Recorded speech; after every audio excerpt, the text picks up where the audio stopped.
एक सुंदर महिला ने विमान में प्रवेश किया और अपनी सीट की तलाश में नजरें घुमाईं।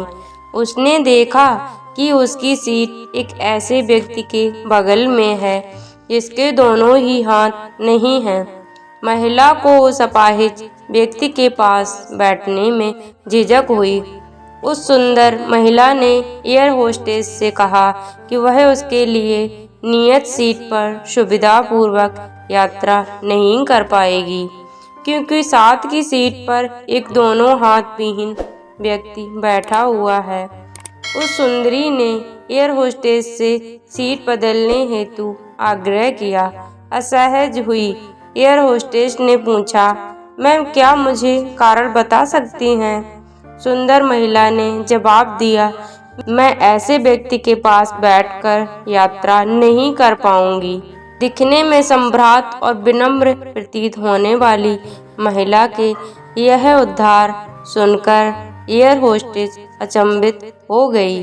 सुंदरी ने एक बार फिर एयर होस्टेस से जोर देकर कहा कि मैं उस सीट पर नहीं बैठ सकती और मुझे कोई दूसरी सीट दे दी जाए। एयर होस्टेस ने खाली सीट की तलाश में चारों ओर नजर घुमाई, पर कोई भी सीट खाली नहीं दिखी। एयर होस्टेस ने महिला से कहा कि मैडम, इस इकोनॉमी क्लास में कोई सीट रिक्त नहीं है, किंतु यात्रियों की सुविधा का ध्यान रखना हमारा दायित्व है। अतः मैं वायुयान के कप्तान से बात करती हूँ, कृपया तब तक थोड़ा धैर्य रखें। ऐसा कहकर एयर होस्टेस कप्तान से बात करने चली गई।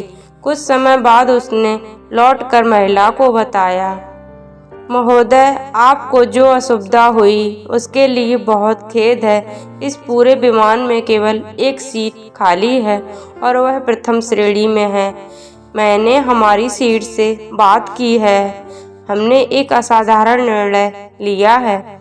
एक यात्री को इकोनॉमी क्लास से प्रथम श्रेणी में भेजने का कार्य हमारी कंपनी के इतिहास में पहली बार हो रहा है। सुंदर महिला अत्यंत प्रसन्न हो गई, किंतु इसके पहले कि वह अपनी प्रतिक्रिया व्यक्त करती और एक शब्द भी बोल पाती, एयर होस्टेस उस अपाहिज और दोनों हाथहीन व्यक्ति की ओर बढ़ गई और विनम्रता पूर्वक उसने पूछा, सर, क्या आप प्रथम श्रेणी में जा सकेंगे?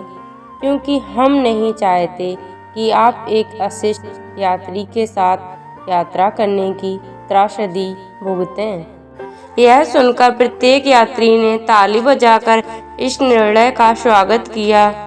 वह अति सुंदर महिला तो अब शर्म से नजरें ही नहीं उठा पा रही थी। तब उस अपाहिज व्यक्ति ने खड़े होकर कहा, मैं एक भूतपूर्व सैनिक हूँ और मैंने एक ऑपरेशन के दौरान कश्मीर सीमा पर हुए बम विस्फोट में अपने दोनों हाथ खोए थे। सबसे पहले जब मैंने इन देवी जी की चर्चा सुनी, तब मैं सोच रहा था कि मैंने भी किन लोगों की सुरक्षा के लिए अपनी जान जोखिम में डाली और अपने हाथ खोए।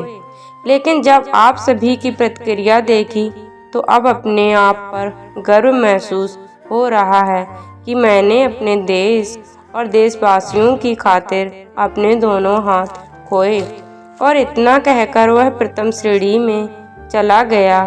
सुंदर महिला पूरी तरह से शर्मिंदा होकर सर झुकाए सीट पर बैठी रही।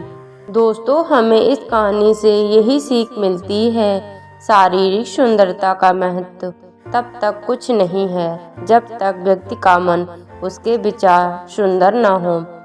उस अतीब सौंदर्य का भी कोई मूल्य नहीं अगर विचारों में उदारता न हो। शारीरिक सुंदरता के साथ साथ सुंदर विचारों के मालिक बनने की भी कोशिश कीजिए। ऐसे ही वीडियो देखने के लिए चैनल को सब्सक्राइब करें, वीडियो को लाइक करें।